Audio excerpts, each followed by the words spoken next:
ആഴിയിൻ ആഴങ്ങളിൽ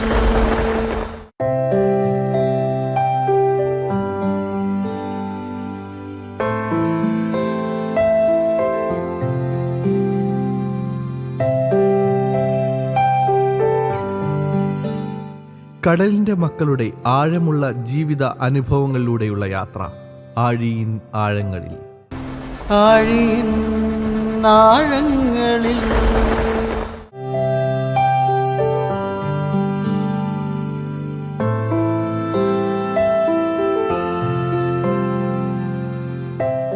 ഇത് ടൈറ്റസ് മത്തായി, ശക്തികുളങ്ങര സ്വദേശിയാണ്. കടലിലെ അപകടങ്ങളിൽ നിന്നും രക്ഷപ്പെടുകയും അനേകം കടൽ അപകടങ്ങളിൽ രക്ഷാപ്രവർത്തനം ചെയ്ത അനുഭവങ്ങളും ടൈറ്റസ് മത്തായിക്കുണ്ട്. എൻ്റെ പേര് ടൈറ്റസ് മത്തായി. ഞാൻ 6ാം ക്ലാസ് വരെ പഠിച്ചു. തുടർന്ന് ജയിച്ചിട്ട് പഠിക്കാൻ പോകാൻ പറ്റിയില്ല. അതുകൊണ്ടാണ് ഞാൻ വള്ളത്തിൽ കടലിൽ പോകാൻ തുടങ്ങിയത്. 13ാമത്തെ വയസ്സ് മുതൽ ഞാൻ വള്ളത്തിൽ കടലിൽ പോകാൻ തുടങ്ങി. ബെഞ്ചമിൻ ആൻ്റണി എന്ന് പറയുന്ന ഒരാളാണ് എന്നെ ആദ്യമായി കടലിൽ കൊണ്ടുപോകുന്നത്. എനിക്ക് കടലിൽ പോകുന്നതിന് താല്പര്യം ഉണ്ടായിരുന്നു. അയാൾ എന്നെ കടലിൽ പോകാൻ പിടിച്ചപ്പോൾ ഞാൻ പോയി. പുള്ളീനെ അറിയപ്പെടുന്ന സ്രാങ്ക് ബെഞ്ചമിൻ എന്നാണ്. അങ്ങനെ ഒരു 2-3 വർഷക്കാലം ഞാൻ ഒരാളിൻ്റെ കിട്ടുന്നതിൻ്റെ പകുതി ഷെയറാണ് എനിക്ക് തരുന്നത്. ഒരാൾക്ക് 10 രൂപ ഉണ്ടെങ്കിൽ എനിക്ക് 5 രൂപയെ തരത്തുള്ളൂ. അതാണ് അരപങ്കിന കടലിൽ പോകുന്നത്. അന്ന് പങ്കായം വെച്ച് തുഴന്ന് കടലിൽ പോകുന്ന വള്ളമായിരുന്നു. എന്നെ ഇരുത്തിയിരിക്കുന്ന 2-3 പേരിരിക്കുന്നതിനെ നടുക്കിരുത്തിയാണ് എന്നെ കടലിൽ കൊണ്ടുപോകുന്നത്. അതിൽ വായ്ക്കോലിക്കാരനെന്ന് പറയും. ആ വായ്ക്കോലിക്കാരനായിട്ടാണ് ഞാൻ ആ വള്ളത്തിൽ കടലിൽ പോകാൻ തുടങ്ങിയത്. അപ്പോൾ ഒരു 4-5 വർഷത്തോളം പുള്ളിയുടെ കൂടെ സീസൺ സമയമാകുമ്പോൾ, അതായത് കടൽക്ഷോഭം ഉണ്ടാകുമ്പോൾ എന്നെ കൊണ്ടുപോകത്തില്ല. അന്നേരം കൂടുതൽ പരിചയമുള്ള ആൾക്കാർ മാത്രമാണ് കടലിൽ പോകാൻ പോകുന്നത്. അതുകൊണ്ട് ഞാൻ കൂടുതൽ പരിചയമുള്ള ആളല്ലാത്തതിൻ്റെ വലിയ ആ സമയത്ത് ഒരു 3 വർഷത്തോളം എന്നെ കടലിൽ കൊണ്ടുപോയിരുന്നില്ല. അതിനുശേഷം ഇന്ന് 4 വർഷം ആയപ്പോഴത്തേനും ഞാൻ കടലിൽ പോകാൻ പോയി. ഒരു ദിവസം വൈകുന്നേരം ഞങ്ങളിങ്ങനെ കടലിൽ പോയി. ക്രമത്തിലധികം മീൻ വള്ളത്തിൽ കിട്ടി. ഞങ്ങൾക്കെല്ലാം എല്ലാ വള്ളക്കാർക്കും കിട്ടി. അങ്ങനെ എല്ലാവരും വലയും വലിച്ചു വെച്ചിട്ട് ഈ കടപ്പുറത്ത് തന്നെ വരാൻ സാധിച്ചില്ല. അന്നേരം ഇച്ചിരി കടൽക്ഷോഭം ഉണ്ടായിരുന്നു. അതുകൊണ്ട് ഈ വള്ളങ്ങളെല്ലാം അഴിമുഖപ്പിന് കയറാനായിട്ട് ഞങ്ങൾ തുഴന്ന് അവിടെ പോയി. അതിൽ ചില വള്ളങ്ങൾ കമന്നു പോയി, ചില വള്ളങ്ങൾ മുറിഞ്ഞു പോയിട്ടുണ്ട്. അത് ഞങ്ങൾ ഒരാപത്തും കൂടാതെ അവിടെ കരയ്ക്കടുത്ത്. അപ്പോൾ അങ്ങനെ മീനൊക്കെ കൊടുത്തിട്ട് രാത്രി പഴയും കഴിഞ്ഞ് ഞങ്ങൾ വീട്ടിൽ വരികയാണ്. പിന്നെ തുടർന്നും ഞാൻ കുറേ കാലം പോയി. എനിക്കൊരു 19 വയസ്സുള്ളപ്പം ഞാൻ ഈ തോണി വള്ളത്തിൽ തന്നെ വള്ളത്തിൽ അമരത്തിരുന്ന് കടലിൽ പോകാൻ തുടങ്ങി. എന്നെ കടലിൽ കൊണ്ടുപോയി പഠിപ്പിച്ച ആ ഗുരുനാഥൻ്റെ കൂടെ തന്നെ ഞാൻ അമരത്തിരുന്ന് കടലിൽ പോയി. ആ വള്ളത്തിൽ അണിയക്കാരെന്ന് പറയുമ്പം മുമ്പിൽ നിന്ന് തുഴയുന്ന ഒരാളാണ്. ആ അണിയക്കാരനായിട്ടും പോയി, അമരക്കാരനായിട്ടും പോയി. അതിനുശേഷം എൻ്റെ വീട്ടിൽ സ്വന്തമായിട്ട് വള്ളമുറി എടുത്ത് ഞാൻ ആ വള്ളമുറിയായിട്ട് നടന്നു. അത് കുറേ കാലം വള്ളത്തിൽ പണി കുറവായപ്പോഴത്തേന് പിന്നെ ഫിഷിംഗ് ബോട്ടിൻ്റെ മേഖലകൾ വലുതായി വന്നു. അങ്ങനെ ഫിഷിംഗ് ബോട്ടിൽ പോകാനായിട്ട് പോയി. പിന്നെ വിവാഹമൊക്കെ കഴിച്ചതിന് ശേഷം ഞാനൊരു ദിവസം ഫിഷിംഗ് ബോട്ടിൽ പോയപ്പോൾ അന്ന് നല്ല കടൽക്ഷോഭം ഉണ്ടായിരുന്നു. അപ്പോൾ അഴിമുഖപ്പിൽ വെച്ച് ഒരു ബോട്ട് റിപ്പയറായി കിടന്ന് ഞങ്ങൾ 2 ബോട്ട് കൂടി അതിൻ്റെ പെട്ടയ്ക്ക് കെട്ടി 3 ബോട്ടുകൾ ഒന്നിച്ച് ഓടി വന്നപ്പോൾ വലിയൊരു കടൽക്ഷോഭത്തിൽപ്പെട്ട് ബോട്ട് മുങ്ങി. ആദ്യമേ ഒരു ബോട്ട് മുങ്ങി. ആ ബോട്ട് ഞങ്ങൾ റോപ്പ് ചാത്തിക്ക് കണ്ടിച്ച് കളഞ്ഞ് 2ാമത്തെ ബോട്ട് മുങ്ങി. അതിൽ ഒരു ബോട്ട് മാത്രം രക്ഷപ്പെട്ടു. അപ്പം ഞാനും എന്നോടൊപ്പം ഉണ്ടായിരുന്ന 2 ആൾക്കാരും വെള്ളത്തിൽ കിടക്കുമായിരുന്നു. ഞങ്ങളുടെ ഒപ്പം ഉണ്ടായിരുന്ന ബോട്ടുകാർക്ക് തിരിച്ചു വന്ന് എന്നെ എടുക്കാൻ പറ്റിയില്ല. അപ്പം ഞങ്ങൾ 3 പേരും വെള്ളത്തിൽ കിടക്കുക. ഞങ്ങൾക്ക് പിടിക്കാനൊന്നുമില്ല. അങ്ങനെ ഒരുവിധം നികന്ന് ഞങ്ങളൊരു 15-20 മിനിറ്റോളം വെള്ളത്തിലിങ്ങനെ പൊങ്ങിക്കിടന്ന് നീന്തിയും തുടിച്ചു കിടന്നു. ഞങ്ങൾക്ക് നീന്തി അഴിയുടെ കയറാനും ഉള്ള ദൂരമല്ല, അതിൽ കൂടുതൽ ദൂരമായിരുന്നു. അങ്ങനെ ആ അഴിമുഖപ്പിലുള്ള മുട്ടിൻ്റെ മുഖപ്പിൽ നമ്മുടെ ഇവിടുത്തെ കുറേ ആൾക്കാർ ബോട്ട് കാത്ത് നിൽക്കുന്ന ആൾക്കാരുണ്ടായിരുന്നു. അപ്പോൾ ജീവരക്ഷകനെന്ന് പറയുന്ന ഡക്ക് ബോട്ട് അഴിമുഖപ്പിൽ കിടപ്പുണ്ടായിരുന്നു. അല്ലെ ഈ ആളുകൾ സ്കൂട്ടറിൽ ഓടിപ്പോയി അവരുടെ അടുത്ത് പറഞ്ഞപ്പോഴാണ് അവർ വന്ന് ഞങ്ങളെ രക്ഷപ്പെടുത്തിയത്.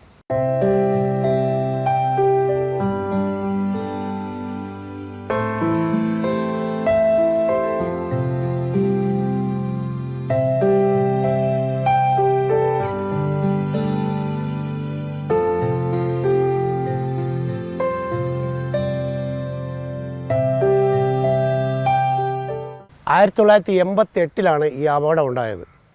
അപ്പോൾ ആ ബോട്ട് മലയാളിയുടെ പേര് ജസ്റ്റിൻ എന്നാണ്. ഇടത്തിരുത്തിൽ ജസ്റ്റിൻ എന്നറിയപ്പെടുന്ന ഒരു വ്യക്തിയുടെ ബോട്ടിലാണ് ഞാൻ പോയത്. അപ്പോൾ ആ ബോട്ട് മൊത്തം പൊളിഞ്ഞു പോയി. അവസാനം ആ എൻജിൻ മാത്രം കിട്ടി. ആ മനുഷ്യൻ വീണ്ടും പുതിയൊരു ബോട്ട് വെച്ച് ആ എൻജിൻ അതിൽ വെച്ചപ്പോൾ എന്നെ വീണ്ടും കടലിൽ പോകാൻ വിളിച്ച് ഞാൻ കുറേ കാലം വീണ്ടും പോയി. അങ്ങനെ 1991 മുതൽ 2000 വരെ ഞാൻ വേറൊരു ബോട്ടിൽ 10 കൽപ്പന എന്ന് പറയുന്ന ഒരു ബോട്ടിൽ 5 വർഷം ഞാൻ സ്രാങ്കാട്ട് പോയി. അതേപോലെ പയസ് ജർമ്മൻ എന്ന് പറയുന്ന ബോട്ടിലും 5 വർഷം സ്രാങ്കാട്ട് കടലിൽ പോകാൻ പോയി. അങ്ങനെ 2000 തുടങ്ങിയതോടെ വാജ്പേയി സർക്കാർ അധികാരത്തിൽ വന്ന് 100 ലിറ്റർ ഡീസലിന് 400 രൂപ വില കൂടി ഒറ്റയടിക്ക് ആദ്യത്തെ ബഡ്ജറ്റിൽ. അതോടെ ഇവിടുത്തെ മത്സ്യമേഖല ബോട്ടിലെ കടലിൽ പോക്ക് സ്തംഭിച്ചു. അപ്പം ഞാൻ ഗൾഫിലേക്ക് കുറേ ആൾക്കാർ പോകുന്നു. ആ കൂട്ടത്തിൽ ഞാനും ലേബർ സപ്ലൈ കമ്പനിയിൽ ഗൾഫിലായത് പോയി. അവിടെ ചെന്ന് ഞാൻ പോയ കമ്പനിയിൽ ഒരു ജോലിയില്ലായിരുന്നു. അങ്ങനെ മറ്റ് പല കമ്പനികളിലും ചാടി ജോലി ചെയ്തുകൊണ്ട് കൂടുന്ന കൂട്ടത്തിൽ അവിടുത്തെ പോലീസ് പിടിച്ച് 10 ദിവസം അവിടുത്തെ ജയിലിൽ കിടന്നു, റാസൽ കൈമ ജയിലിൽ. തുടർന്ന് 2015 വരെ ഞാൻ പല കമ്പനികളിലായിട്ട് ദുബായി ജോലി ചെയ്തു. വീണ്ടും നാട്ടിലെത്തി എൻ്റെ പഴയ തൊഴിൽ തന്നെ തുടങ്ങി. അപ്പോഴേക്ക് ഇവിടെ വന്നപ്പോൾ തുടർന്ന് കടലിൽ പോകുന്ന ആ സംവിധാനം മാറി ചെറിയ എൻജിൻ കൊണ്ടുവന്നു. അത് 3.5 തൊബാഷ്കോ എന്ന് പറയുന്ന എഞ്ചിനായിരുന്നു. അത് തോണി വെള്ളം വരെ വന്നു. ആ തോണി വെള്ളമെല്ലാം മാറി ഇപ്പോൾ വീണ്ടും ഫ്ലൈവുഡ് വെള്ളം വന്നു. ഇപ്പം യമഹാഡ 9.9 എന്ന ഇഞ്ചൻ വെച്ച് ഞങ്ങൾ കടലിൽ പോകാൻ പോകുന്നു. ഞാനും എനിക്ക് വെള്ളമില്ല, ഞാൻ എൻ്റെ ഒരു സുഹൃത്തിൻ്റെ വള്ളത്തിൽ കടലിൽ പോയിക്കൊണ്ടിരിക്കുകയാണ്. ഒരിക്കലും ഒരു കടലിൽ പോകാനും ഒരു വള്ളത്തിൽ സ്ഥിരമായ ഒരു ജോലിക്കാരനല്ല. അയാൾക്ക് ഇഷ്ടമല്ലെങ്കിൽ മാറി മറ്റൊരു വള്ളത്തിൽ പോകാം. അങ്ങനെയാണ് ഇവിടുത്തെ ഒരു രീതി. എങ്കിലും ഒന്നിച്ചു പോകുന്ന വ്യക്തികളാണെങ്കിൽ നമ്മൾ കുറേ കാലം 1 വർഷമോ 2 വർഷമോ പണിക്ക് പോകും. ഞാൻ ഇവിടെ കിളങ്ങൻ ഫ്രാൻസി എന്ന് പറയുന്ന ഒരാളുണ്ട്. അയാളുടെ വള്ളത്തിൽ 3.5 വർഷക്കാലം തുടർച്ചയായിട്ട് മാറാതെ അയാളുടെ കൂടെ കടലിൽ പോയ ആളാണ്. അയാളുമായിട്ട് അത്ര ഒരു സൗഹൃദം ഉണ്ടായിരുന്നതിൻ്റെ പേരിലാണ് ആ മനുഷ്യൻ്റെ കൂടെ അത്രയും കാലം കടലിൽ പോയത്. അതിനുശേഷം എൻ്റെ അനുജൻ സ്വന്തമായിട്ട് ഒരു പ്ലൈവുഡ് വള്ളമെടുത്ത് എന്നെ അയാൾ പണിക്കുവാൻ വിളിച്ച് ഞാൻ അയാളുടെ കൂടെയും 3.5 വർഷം പോയി. പിന്നെ അയാൾ ആ വള്ളം വിറ്റതിനാൽ ഇപ്പം ഞാൻ എൻ്റെ ഒരു സുഹൃത്തിൻ്റെ കൂടെ ഇപ്പം പണിക്ക് പോയിക്കൊണ്ടിരിക്കുന്നു. ഇന്നും ഞാൻ കടലിൽ പോയിക്കൊണ്ടിരിക്കുന്ന വ്യക്തിയാണ്.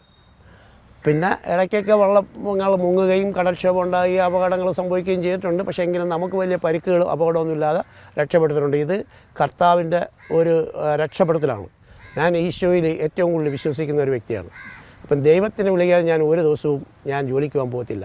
എൻ്റെ ഉറക്കം എണീക്കുന്നത് 2:45 3 മണിക്ക് നിത്യവും ഞാൻ ദൈവത്തിന് ഉറക്കത്തിൽ എന്നെ സംരക്ഷിച്ചതിന് നന്ദി പറഞ്ഞിട്ടാണ് എൻ്റെ ഒരു ദിവസം ആരംഭിക്കുന്നത്. എന്നിട്ട് ഞാൻ ജോലിക്ക് പോയിക്കൊണ്ട് വന്നു കഴിഞ്ഞാൽ എനിക്ക് എന്ത് കിട്ടി എന്നുള്ളതല്ല, എന്നെ കടലിൽ നിന്ന് കർത്താവ് സംരക്ഷിച്ചു കൊണ്ടുവന്നു എന്നതിനെ ഓർത്ത് ഞാൻ കർത്താവിന് നന്ദി പറഞ്ഞ് സ്തുതിക്കും. എനിക്ക് കിട്ടിയ ആ ദ്രവ്യങ്ങളെ ഓർത്ത് ഞാൻ കർത്താവിന് നന്ദി പറയും. ഇങ്ങനെയാണ് എൻ്റെ ഓരോ ദിവസവും തുടങ്ങുന്നത്. വീണ്ടും രാത്രി ഞാൻ ഏത് സമയത്ത് ജോലിയും കഴിഞ്ഞ് വരുന്നത് അപ്പോൾ കിടക്കുമ്പോൾ ഇന്നൊരു ദിവസം എനിക്ക് എൻ്റെ മേൽ ചൊരിഞ്ഞ അനുഗ്രഹങ്ങൾക്ക് നന്ദി പറഞ്ഞുകൊണ്ട് ഞാൻ ഉറങ്ങുന്നു. പിറ്റേ ദിവസം വീണ്ടും എഴുന്നേൽക്കുമ്പോൾ കർത്താവിന് നന്ദി പറഞ്ഞുകൊണ്ട് എൻ്റെ ഓരോ ജോലികളും ആരംഭിക്കുന്നു. ഇതാണ് എൻ്റെ ജീവിത രീതി.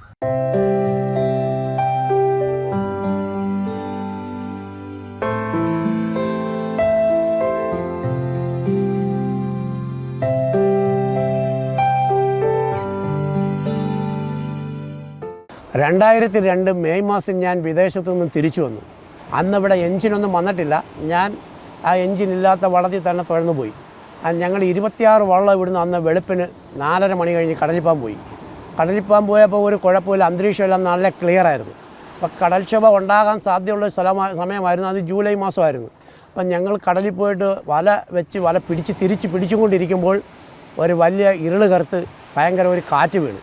അപ്പോൾ വള്ളം തുഴന്ന് വരാൻ പറ്റാത്ത വിധത്തിൽ ഉള്ളൊരു കാറ്റായിരുന്നു, ശക്തമായൊരു കാറ്റായിരുന്നു. അത് കുറച്ചോളം ഇങ്ങനെ ദൂരെ നിന്ന് അടുത്ത് എങ്കിലും നമ്മൾ കര എത്തുന്നതിന് മുമ്പ് തന്നെ ചില വള്ളങ്ങൾ മറിഞ്ഞ് ഒരു 9ഓളം വള്ളം അന്ന് ഈ കടലിൻ്റെ തിരമാലയിൽപ്പെട്ട് വള്ളം മറിഞ്ഞുപോയി. ഞങ്ങൾ വള്ളം മറിയാതെ ഏകദേശം ഒരു 250-300 മീറ്ററോളം ദൂരം ഒരു കരയുമായിട്ട് അത്ര അടുത്തെത്തിയപ്പം എൻ്റെ സഹോദരിയുടെ ഭർത്താവ് പോകുന്ന വള്ളം മറിഞ്ഞു കിടക്കുന്നു. അപ്പോൾ ഈ വള്ളത്തിലെ ആളുകളെ രക്ഷപ്പെടുത്താമെന്ന് പറഞ്ഞ് ഞാൻ വള്ളം കൊണ്ടുവന്ന് അടുപ്പിച്ചു. എന്നാൽ എൻ്റെ വള്ളത്തിലിരിക്കുന്ന 2 പേർക്ക് നീന്താൻ അറിഞ്ഞുകൂടാ. ഈ വിവരം എനിക്ക് കറക്റ്റായിട്ട് അറിയത്തില്ലായിരുന്നു. ഞാൻ മറ്റുള്ളവരെ രക്ഷപ്പെടുത്താൻ വേണ്ടി വള്ളം കൊണ്ടുവന്ന് അടുപ്പിച്ച് ആളിനെ എടുക്കാൻ ഒരുങ്ങിയപ്പോഴത്തേനും ഒരു തിരമാലയിൽപ്പെട്ട് ഞങ്ങളുടെ വള്ളവും മറിഞ്ഞു. അപ്പോൾ എൻ്റെ വള്ളത്തിൽ നീന്തൽ അറിയാൻ വയ്യാത്ത ആൾ നിലവിളിക്കാൻ തുടങ്ങി. അങ്ങനെ വള്ളം മറിഞ്ഞു കിടക്കുന്ന വള്ളം ഞങ്ങൾ സാധാരണ അത് വീണ്ടും മലർത്തി ഇട്ടിട്ട് അതിൽ ആൾക്കാർ പിടിച്ച് കിടക്കുകയാണ് പതിവ്. അപ്പോൾ ഈ വള്ളം മലർത്താൻ പറ്റുന്നില്ല, കാരണം ഈ നീന്തറിയാൻ പറ്റാത്ത ആൾ ആ വള്ളത്തിൻ്റെ പുറത്ത് കയറി കിടക്കുകയാണ്. അയാളെ ഞങ്ങൾ ഒഴിവാക്കിക്കൊണ്ട് വള്ളം മലർത്തി വള്ളത്തിൽ പിടിച്ച് അന്ന് ഈ കടപ്പുറത്ത് ഈ സീവാളിൻ്റെ തെക്കേ സൈഡിലാണ് അന്ന് വള്ളം പിടിക്കാൻ പറ്റിയത്. കൂറ്റമായിട്ട് ഇവിടെ വള്ളം വരാൻ പറ്റിയില്ല. അങ്ങനെ ഒരുപാട് ആളുകൾ വന്ന് ആൾക്കാർക്കൊന്നും പറ്റിയില്ല. പക്ഷെ വള്ളം ഈ സീവാളിൻ്റെ മേളിൽ കൂടെ എല്ലാവരും കൂടെ ഒന്ന് സഹായിച്ച് അപ്പുറത്തിറക്കിയാണ് ഞങ്ങൾ രക്ഷപ്പെട്ട് ഇവിടെ വന്നത്.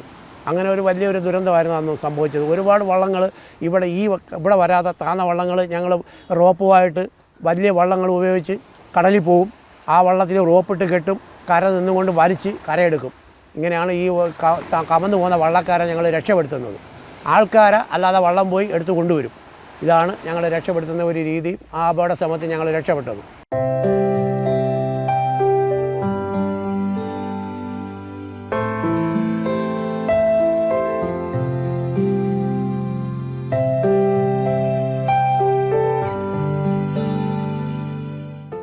ഞാൻ ഈ സുനാമി തുടങ്ങുന്ന സമയത്ത് നാട്ടിലുണ്ടായിരുന്നില്ല.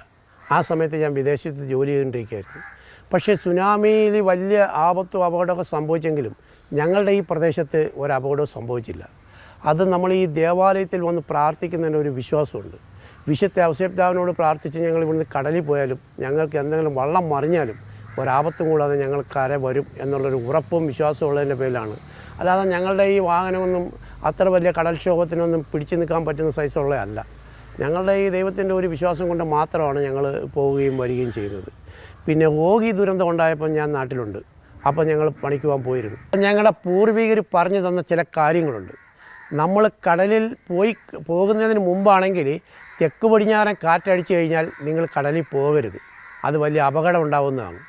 അപ്പം ഞങ്ങൾ കടലിൽ പോയി കഴിഞ്ഞാണ് സംഭവിക്കുന്നതെങ്കിൽ ചെറുതായിട്ട് ചീരാടിയ കാറ്റ്, അതായത് ചെറിയ കാറ്റ് അടിക്കാൻ തുടങ്ങുമ്പം തന്നെ നിങ്ങൾ വല കളഞ്ഞും കൊണ്ടായാലും എത്രയും വേഗം കരയെടുത്താൻ ശ്രമിക്കണം. അപ്പോൾ അന്ന് ഞങ്ങൾ ഈ ഓഖി ദുരന്തം ഉണ്ടായ സമയത്ത് ഞങ്ങൾ കടലിലായിരുന്നു. അപ്പോൾ വെള്ളത്തിൽ എണ്ണ ഒഴിച്ചിട്ടേക്കുന്നത് പോലെ ഒരു ക്ലാവ് ഊറിയ ഒരു അന്തരീക്ഷം നമ്മുടെ കടലിലുണ്ടായി. അപ്പോൾ പൂർവികർ പറഞ്ഞ കാര്യങ്ങൾ ഞങ്ങൾ ഓർമ്മ വന്നു. അപ്പോൾ ചെറിയൊരു കാറ്റടിക്കാനും തുടങ്ങി. ഒരു 10:30-11 മണിക്ക് മുമ്പായിട്ട് ഞങ്ങളെല്ലാവരും കരയെടുത്ത്. അതിന് ശേഷമാണ് ഈ കാറ്റ് വലുതായി ഒരു പുകച്ചിൽ പോലെ പടിഞ്ഞാറ് നിന്നുള്ള ഒരു കാര്യങ്ങളും നമുക്ക് കാണാൻ പറ്റുന്നില്ല. കടലാണെങ്കിൽ ഭയങ്കരമായിട്ട് തിരമാല ഉയരാൻ തുടങ്ങി, ഭയങ്കര കടൽക്ഷോഭം ഉണ്ടായി. അപ്പം നമ്മുടെ ഇവിടെ നിന്നെങ്ങും ഒരു വള്ളവും അന്നേരം പോയിട്ടില്ല, എല്ലാവരും കരയ്ക്ക് സുരക്ഷിതരാണ്. പിന്നെ തിരുവനന്തപുരം ജില്ലയിൽ ഇത്രയും വലിയ അപകടം നടക്കുന്ന കാര്യങ്ങൾ ഞങ്ങൾ ടി വിയിലും വാർത്തയിലും പറയുമ്പോഴാണ് അറിയുന്നത്. അപ്പോഴാണ് ഞങ്ങൾ മനസ്സിലാക്കി നമ്മുടെ പൂർവികർ പറഞ്ഞു തന്നത് ഇപ്പോൾ എങ്ങനെയുണ്ട്, അതാണ് കറക്റ്റ്. ഇവിടുത്തെ ഈ കാലാവസ്ഥക്കാർ പറയുന്നതിനേക്കാൾ എത്രയോ വലിയ കാര്യങ്ങളാണ് ഞങ്ങൾക്ക് അവർ പഠിപ്പിച്ച് തന്നിരിക്കുന്നത്. അതാണ് ഞങ്ങൾ ഇപ്പോഴും ചെയ്യുന്നത്. കാലാവസ്ഥക്കാർ പറയുന്നതിൽ കൂടുതൽ പൂർവികർ ഞങ്ങൾക്ക് പറയുന്നിട്ടുള്ള കാര്യങ്ങളാണ് കടലിനെ സംബന്ധിച്ച് ഞങ്ങൾ മിക്കവാറും ചെയ്യാറുള്ളത്. പിന്നെ നമ്മൾ ഈ വളവിൽത്തോപ്പിൽ വിശുദ്ധ ഔസേപ്പിതാവിൻ്റെ ചാപ്പലിൻ്റെ മുമ്പിൽ നിന്ന് നമ്മൾ ജോലിക്ക് പോകുമ്പോൾ നമുക്കൊരു വിശ്വാസമുണ്ട്. ഇവിടെ വന്ന് വിശുദ്ധ ഔസേപ്പിതാവിൻ്റെ അടുത്ത് ഞങ്ങൾ കടലിലേക്ക് പോവുക, ഞങ്ങളെ സംരക്ഷിക്കണം എന്ന് പറഞ്ഞിട്ട് പോയാൽ നമുക്കൊരു അപകടം സംഭവിച്ചാലും ജീവൻ അപകടം പറ്റാതെ നമുക്ക് തിരിച്ചെത്തും എന്നുള്ളൊരു വിശ്വാസമുണ്ട്. പരിശുദ്ധ മാതാവിൻ്റെ പുത്രനായ ഈശോ മിശിഹായും ഇവിടെ ഇരിക്കുന്നത് ഞങ്ങൾക്കൊരു കാവലാണ്. ഇതാണ് ഞങ്ങളുടെ ധൈര്യം.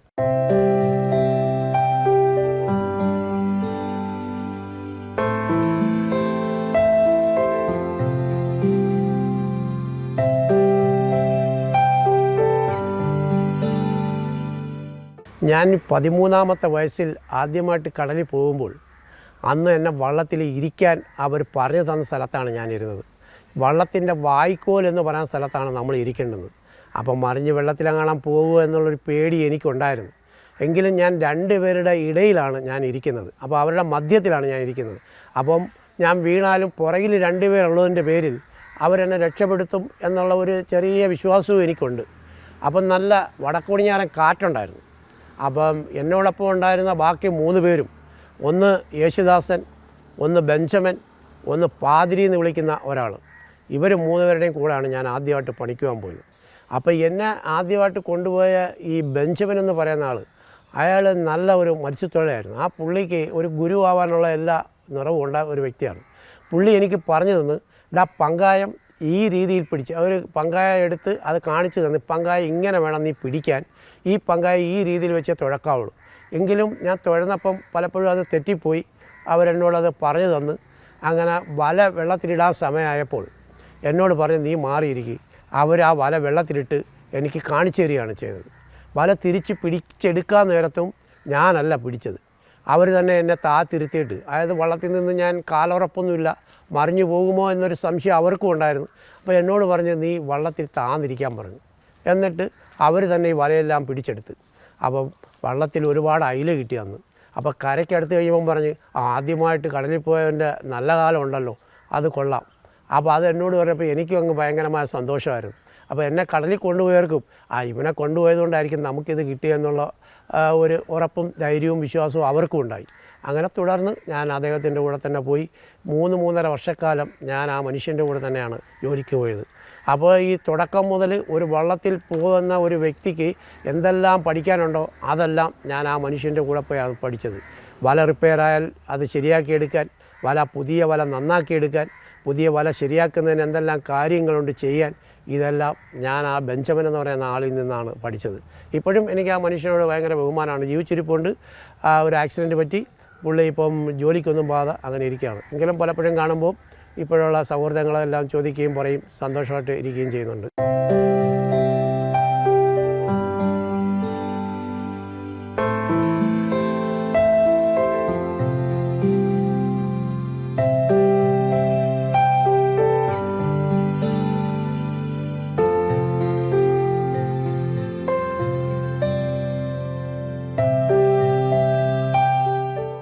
എനിക്ക് ചെറിയ പ്രായത്തിൽ ദൈവവിശ്വാസം ഉണ്ടായെന്ന് പറയുന്നത്, ഞാൻ ഈ 1ാം ക്ലാസ്സിൽ പഠിക്കുമ്പോൾ ശക്തികുളങ്ങര സെൻറ്റ് ലിയോൺ സ്കൂളിലാണ് ഞാൻ പഠിച്ചത്.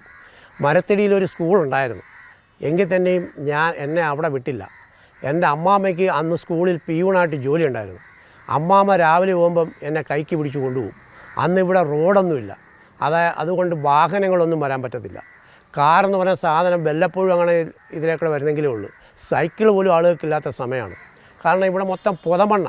ഇവിടുന്ന് ഞാൻ അമ്മാമ്മയുടെ കൈ പിടിച്ച് അമ്മാമ്മ അവിടെ കൊണ്ടുപോകും. അതിനൊരു കാരണമുണ്ട്. അവിടെ ആ സ്കൂളിൽ വേദപാഠം പഠിപ്പിക്കും. അമ്മാമ്മ ആ വേദപാഠം പഠിപ്പിക്കാൻ വേണ്ടിയാണ് എന്നെ ആ സ്കൂളിൽ കൊണ്ട് ചേർത്തത്.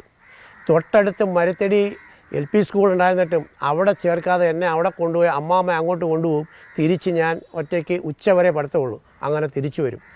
എല്ലാ പിള്ളേരും, എൻ്റെ പ്രായത്തിലുള്ള പിള്ളേരെല്ലാവരും ഈ മരത്തടി സ്കൂളിൽ പഠിക്കുമ്പോൾ എന്നെ എന്തിനാണ് കൊണ്ടുപോകുന്നത് ചോദിക്കുമ്പം അമ്മാമ്മ പറയുന്ന ഇതാണ്, അന്ന് ഗോമസ് അച്ഛൻ എന്ന് പറയുന്ന അച്ഛനുണ്ട്. അച്ഛൻ ഞായറാഴ്ച കാറ്റഗിസത്തിന് പള്ളിയിൽ പോയില്ലെങ്കിൽ അച്ഛൻ എല്ലാവരെയും അടിക്കും. നിങ്ങൾ കാറ്റഗിസത്തിന് മാതാപിതാക്കൾ വിടാത്തതുകൊണ്ടാണ് കുട്ടികൾ വരാത്തതെന്ന്. അപ്പോൾ അമ്മാമ്മ പറഞ്ഞ്, നീ സ്കൂളിലെ കാറ്റഗിസം പഠിച്ചാലേ ഞായറാഴ്ച കാറ്റഗിസം നിനക്ക് പോകാൻ പറ്റത്തുള്ളൂ. അങ്ങനെയാണ് എന്നിൽ ഈ ദൈവവിശ്വാസം നല്ല രീതിയിൽ വളർത്തിയെടുത്തതിന് നല്ലൊരു പങ്ക് അമ്മാമ്മയുടേതാണ്. സന്ധ്യ നേരത്തെ അമ്മാമ്മ ജപമാല പഠിക്കാതെ ഉറങ്ങത്തില്ല. അത് എത്ര താമസിച്ച് ഞങ്ങൾ ഉറങ്ങിയാലും ഞങ്ങളെ വിളിച്ചെണീപ്പിച്ച് ഇത് ജപമാല പഠിപ്പിക്കുമായിരുന്നു. അപ്പോൾ ആ ഒരു വിശ്വാസം എന്നിലിങ്ങനെ വളർന്നു വന്നുകൊണ്ടിരുന്നു. അപ്പോൾ അന്ന് ഇവിടെ ഞാൻ കടലിൽ പോകാൻ തുടങ്ങിയതിന് ശേഷം ഇവിടെ 24 വള്ളങ്ങൾ ഒന്നിച്ച് കടലിൽ പോയി കിട്ടുന്ന മീൻ ഒന്നിച്ച് ഷെയർ ചെയ്ത് ഓരോരുത്തരും തുല്യമായി വീതിച്ചെടുക്കുന്ന ഒരു പണിയുണ്ടായിരുന്നു. അതിന് കെട്ടിവെപ്പ് പണി എന്നാണ് പറയുന്നത്. ആ സമയം എല്ലാവർക്കും പങ്ക് ഓരിച്ച് വന്നപ്പോൾ ഒരു 15 രൂപ മിച്ചം വന്നു. 22 വള്ളക്കാർക്ക് 15 രൂപ ഓരിക്കാൻ പറ്റുന്നില്ല. അപ്പോൾ IC എന്ന് പറയുന്ന, ആൻ്റണി എന്നാണ് അദ്ദേഹത്തിൻ്റെ പേര്, IC എന്ന് വിളിക്കും, ആ മനുഷ്യൻ പറഞ്ഞ്, ഈ പൈസ മിച്ചം ഇരിക്കട്ടെ, ഔസേപിതാവിൻ്റെ പേരിൽ നമുക്ക് ഇവിടെ കഞ്ഞി ഒഴിക്കാം, മാർച്ച് 19 കഞ്ഞി വെച്ചൊഴിക്കാം എന്ന് പറഞ്ഞു. അന്ന് പട്ടിണി ഒത്തിരിയുള്ള കാലമാണ്. അപ്പോൾ കഞ്ഞിയും പയറും വേവിച്ച് ഒഴിച്ചാൽ കുടിക്കാൻ ഒരുപാട് ആൾക്കാർ വരും. അപ്പോൾ ആ മനുഷ്യൻ അങ്ങനെ ഒരു സമ്പ്രദായത്തിൽ അത് പറഞ്ഞു. അപ്പോൾ ഒപ്പം പിന്താങ്ങാനായിട്ട് അത്തിക്കൽ ജോർജ് എന്ന് പറയുന്ന ഒരു അപ്പാപ്പനുണ്ടായിരുന്നു. അപ്പാപ്പനും പറഞ്ഞ് ശരിയെന്ന് പറഞ്ഞു. അങ്ങനെ നിരന്തരമായിട്ട് 15, 20, 25 രൂപ വെച്ച് ആ പൈസ വളരെയധികം കൂടി. ആ സമയത്ത് മാർച്ച് 19 ഞങ്ങൾ കഞ്ഞി വെച്ചൊഴിച്ചു. എങ്കിലും പൈസ അധികം വന്നു. അത് പിറ്റേ വർഷത്തേക്ക് വെക്കാമെന്നും പറഞ്ഞ് വീണ്ടും അത് സ്വരൂപിച്ചു.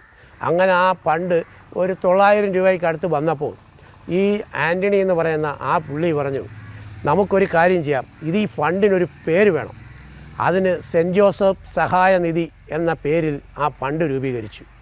അതിനെ വീണ്ടും വളർന്ന് പലപ്പോഴും മാർച്ച് 19 ഞങ്ങൾ പന്തലൊന്നുമില്ലാതെ ഇവിടുത്തെ വെറും മണ്ണിൽ ഇലയിട്ട് ആ ഓരോരുത്തർക്ക് ഭക്ഷണം കൊടുക്കാനുള്ള രീതി ഉണ്ടാക്കി. ഒരു 10-400 പേർക്കൊക്കെ ആഹാരം കൊടുക്കും മാർച്ച് 19. അങ്ങനെ ഔസേപിതാവിൻ്റെ പേരിലുള്ളൊരു വിശ്വാസം ഇവിടെ വളർന്നു വന്നു. അങ്ങനെ ഇപ്പോൾ ഈ ദേവാലയം നിൽക്കുന്ന എൻ്റെ മുൻപിലുള്ള ആ റോഡിനോട് ചേർന്ന് കിടക്കുന്ന 6.25 സെൻറ്റ് പുരയിടം അന്ന് ഇവിടെ ഉണ്ടായിരുന്ന 24 വള്ളക്കാർ ചേർന്ന് മിച്ചം പിടിച്ച പൈസയിൽ നിന്നും ആ 6.25 സെൻറ്റ് സ്ഥലം അന്ന് ഈ സെൻറ്റ് ജോസഫ് സഹായ നിധിയുടെ പേരിൽ വിലയ്ക്ക് വാങ്ങി. അന്ന് ശക്തികുളങ്ങര പള്ളിയിൽ വികാരിയായിട്ടിരിക്കുന്നത് എലിയാസ് വർഗീസ് എന്ന് പറയുന്ന ഒത്തിരി പ്രായമുള്ള ഒരച്ഛനായിരുന്നു. ആ അച്ഛനാണ് ആ പുരയിടത്തിൻ്റെ സാക്ഷിയായി നിർത്തിയത്. അപ്പം ഇവിടെയുള്ള മത്സ്യത്തൊഴിലാളികളുടെ ആഗ്രഹപ്രകാരം ഇവിടെ ഒരു കുരിശടി കെട്ടണം, അതിനുള്ള അനുമതി അത് രൂപതയിൽ നിന്ന് കിട്ടത്തോളെന്ന് അച്ഛൻ പറഞ്ഞു. അപ്പോൾ ഞങ്ങൾ അന്നുണ്ടായിരുന്ന 18ഉം 19ഉം വയസ്സുള്ള എന്നെപ്പോലുള്ള ചെറുപ്പക്കാർ ഇവിടെ വലിയ സമ്പന്നനായ മരിയാൻ സാഹിബ്, ജോൺ സാഹിബ് എന്ന് പറയുന്ന ഈ 2 വ്യക്തികളുടെയും പുരയിടം ഒരുപാട് കിടപ്പുണ്ട്. അവർ തേങ്ങ അടക്കാൻ വരുന്ന സമയം കാത്തിരുന്ന് അവരോട് ചെന്ന് ഓല ചോദിച്ച്, അന്ന് 5 പൈസയെ ഒരു ഓലയ്ക്ക് വിലയുള്ളൂ. അവരുടെ കയ്യിൽ നിന്ന് ആ ഓല ഞങ്ങൾ സൗജന്യമായിട്ട് വാങ്ങിച്ച് ഇവിടെ ഒരു ഓലഷെഡ് കെട്ടി വിശുദ്ധ ഔസേപ്പിതാവിൻ്റെ ഒരു പടം സ്ഥാപിച്ചു. അത് അച്ഛൻ വന്ന് വെഞ്ചരിച്ച് തന്ന് എല്ലാവരും അവിടെ വന്നിങ്ങനെ പ്രാർത്ഥിക്കും. എങ്കിലും അന്ന് വലിയ പ്രാർത്ഥനയൊന്നും ഉണ്ടായിരുന്നില്ല. പക്ഷേ ഞങ്ങൾ രാത്രി കടലിൽ പോകാൻ വരുമ്പോൾ അതിനകത്ത് വന്ന് കിടന്നുറങ്ങിയിട്ടാണ് ഞങ്ങൾ ജോലിക്ക് പോകാൻ പോകുന്നത്. ഒരു വലിയ കാറ്റടിച്ചപ്പോൾ ഒരിക്കൽ ആ സാധനം മുഴുവനും വിട്ടുപോയി, ഇളകിപ്പോയി, അത് പറന്നുപോയി. പിന്നെ അതിനെ കണ്ടില്ല. അങ്ങനെ കുറച്ച് നാൾ കഴിഞ്ഞപ്പോഴാണ് വീണ്ടും ഇടവക ഇടപെട്ട് ഇവിടെ ഒരു കുരിശടി കെട്ടണമെന്ന് തീരുമാനമായി. അങ്ങനെ ഒരു കുരിശടി വിശുദ്ധ ഔസേപ്പിതാവിൻ്റെ നാമത്തിൽ ഇപ്പോൾ പള്ളി നിൽക്കുന്നതിൻ്റെ മുൻപിലത്തെ പുരയിടത്തിൽ ആ കുരിശടി കെട്ടി. അപ്പോൾ ഇപ്പം നിലവിൽ പള്ളി നിൽക്കുന്ന സ്ഥലമൊന്നും അന്ന് ഇവിടെ ആരും വാങ്ങിച്ചിട്ടില്ല. അത് വ്യക്തികളുടെ പുരയിടമായിരുന്നു. ആ വ്യക്തികൾ പിന്നെ പള്ളിക്ക് ചെറിയ വിലയ്ക്ക് കൊടുക്കുകയും തുടർന്ന് ഈ ദേവാലയം 2009 കെട്ടി പൂർത്തീകരിക്കുകയും ചെയ്തു. അതിനുശേഷം ഒരു വ്യക്തി സംഭാവന ചെയ്താണ് ഇവിടെ നിൽക്കുന്ന കൈകെട്ടി ഈശോയുടെ കുരിശടി. അങ്ങനെ ഈ സ്ഥാപനങ്ങളെല്ലാം വിശുദ്ധ ഔസേപ്പിതാവിൻ്റെ അനുഗ്രഹത്താൽ ഇവിടെ വന്നതാണ്. അതാണ് ഇവിടെയുള്ള മത്സ്യത്തൊഴിലാളികളുടെ ഏറ്റവും വലിയ വിശ്വാസവും ഉറപ്പും. ഇവിടെ നിന്ന് ഔസേപ്പിതാവിനെ വിളിച്ച് അപേക്ഷിച്ചുകൊണ്ട് ജോലിക്ക് പോയാൽ ഒരപകടവുമില്ലാതെ തിരിച്ചെത്താൻ കഴിയും എന്നുള്ള ഒരു വിശ്വാസം. ഔസേപ്പിതാവിൻ്റെ അനുഗ്രഹം കൊണ്ട് നിറഞ്ഞൊരു മണ്ണായി വളയിൽത്തോപ്പ് ഇന്ന് മാറി. മാർച്ച് 19 ഇവിടെ അന്നദാനം ഒരുക്കുമ്പോൾ 10,000-ൽ പരം ആൾക്കാർ 26ഉം 28ഉം ചാക്ക് അരി വെച്ച് ഞങ്ങൾ വിളമ്പി കൊടുക്കാറുണ്ട്. അത് ഇവിടെ അന്നൊരു ഉത്സവാഘോഷം പോലെ ജാതിഭേദമന്യ സകലമായ ആൾക്കാരും ഇവിടെ വരും. ശക്തികുളങ്ങരയിൽ നിന്ന് ആളുകൾക്ക് വരാൻ ഞങ്ങൾ ബസ് വരെ അറേഞ്ച് ചെയ്യാറുണ്ട്. അതാണ് ഈ വളയിൽത്തോപ്പിൻ്റെ ഇപ്പോഴത്തെ ഏറ്റവും വലിയൊരു അനുഗ്രഹം എന്ന് പറയുന്നത്. പല സ്ഥലങ്ങളിലും വള്ളം കടലിൽ പോയി ഒന്നും കിട്ടാതെ പട്ടിണി കിടക്കുന്ന സമയത്തും ഞങ്ങൾക്കിവിടെ എപ്പോഴും സുലഭമായി മീൻ കിട്ടാറുണ്ട്. എപ്പോഴും എല്ലാ വർഷവും സീസണാകുമ്പോൾ, അതായത് ഒരു സെപ്റ്റംബർ മാസത്തിൽ കണവ കിട്ടാറുണ്ട്. ഈ തിരക്കടലിൽ വന്ന് ബോട്ടുകാർ 2 കൂടി വലിക്കും. ആ സമയത്ത് വലിയ അക്രമം ഉണ്ടാകാറുണ്ട് ബോട്ടുകാരുടെ ഭാഗത്തു നിന്ന്. പോലീസ് അവരെ ഒന്നും നിയന്ത്രിക്കാൻ പറ്റിയിട്ടില്ല. നിയമം ഉണ്ടെങ്കിലും അവരെ നിയമം മൂലം കയ്യിലെടുക്കാൻ ബോട്ടുകാർക്ക് പറ്റിയിട്ടില്ല. നിയമം കയ്യിലെടുത്തുകൊണ്ട് ബോട്ടുകാർ 2 ബോട്ട് കൂടി വലിച്ച് പെട്രോളിങ് നടത്തി ഈ കടൽ മൊത്തം മരിച്ചു പറക്കുമ്പോഴും ഞങ്ങൾക്ക് കിട്ടാനുള്ളത് വിശുദ്ധ ഔസേപ്പിതാവ് ഞങ്ങളുടെ മണ്ണിൽ കൊണ്ടുവരും. ഇങ്ങനെ ഞങ്ങൾക്ക് കണവ കഴിഞ്ഞതിൻ്റെ അങ്ങേ വർഷം ഒരു വള്ളത്തിൽ 10 ലക്ഷം രൂപയുടെ വരെ കണവ കിട്ടി ഈ വളവിൽത്തോപ്പിലുള്ള വള്ളത്തിൽ. അതറിഞ്ഞ് മറ്റുള്ള കടക്കോടികളിൽ നിന്ന്, തങ്കശ്ശേരിയിൽ നിന്ന് പോലും വള്ളങ്ങൾ കണവായ്ക്ക് വേണ്ടി നമ്മുടെ ഈ കടപ്പുറത്ത് വരാറുണ്ടായിരുന്നു. ഇതൊക്കെ ഞങ്ങൾക്ക് വലിയൊരു വിശ്വാസത്തിൻ്റെ ഉറപ്പാണ്. വിശുദ്ധ ഔസേപ്പിതാവ് ഞങ്ങളെ കാത്തുരക്ഷിക്കുന്നു എന്നുള്ളതിൻ്റെയാണ്.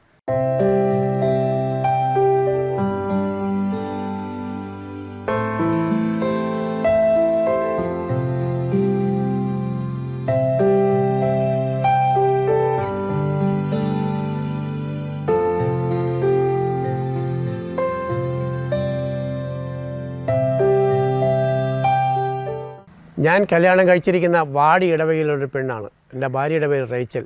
2 മക്കളുണ്ട്, ഒരാണും ഒരു പെണ്ണും.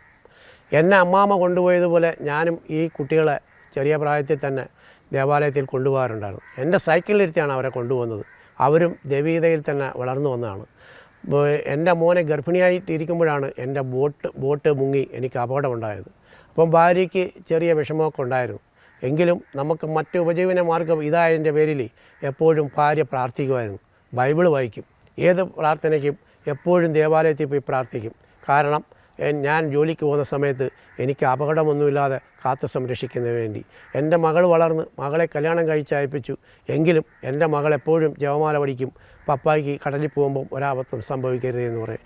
എന്തെങ്കിലും ഒരു പ്രതിഷേധം ഉണ്ടായാൽ എൻ്റെ ഭാര്യയായാലും മോളായാലും കടപ്പുറത്ത് നിന്ന് വരുന്ന ഓരോ ആൾക്കാരും ചോദിക്കും, പപ്പാടെ വള്ളം അടുത്തോ? അവർക്കെപ്പോഴും വിഷമമാണ്. അതോർത്ത് അവരെപ്പോഴും എനിക്ക് വേണ്ടി സപ്പോർട്ട് ചെയ്യും, പ്രാർത്ഥിക്കുകയും ചെയ്യും. പിന്നെ നമുക്ക് വേറെ വരുമാനം, വേറെ തൊഴിലറിയാൻ മേത്തതിൻ്റെ പേരിൽ വേറെ ഒന്നിനും പോകാൻ സാധിക്കത്തില്ല. കടലിൽ തന്നെ പോയേ പറ്റൂ. അപ്പം വീട്ടുകാർ നമുക്ക് വേണ്ടി പ്രാർത്ഥിക്കുന്നുണ്ട്. അപ്പം അതാണ് എനിക്ക് എൻ്റെ ശക്തിയും എൻ്റെ ഈ കടലിൽ പോക്കിന്. അപ്പോൾ 63 വയസ്സുണ്ട്. ഇപ്പോഴും ദൈവത്തിൻ്റെ സഹായത്താൽ ഒരു പ്രയാസമില്ലാതെ ജോലിക്ക് പോകാൻ കഴിയുന്നു. അത് തന്നെയാണ് ഏറ്റവും വലിയ ദൈവകൃപയും. ഞാൻ ദൈവത്തിന് നന്ദി പറയുന്നു.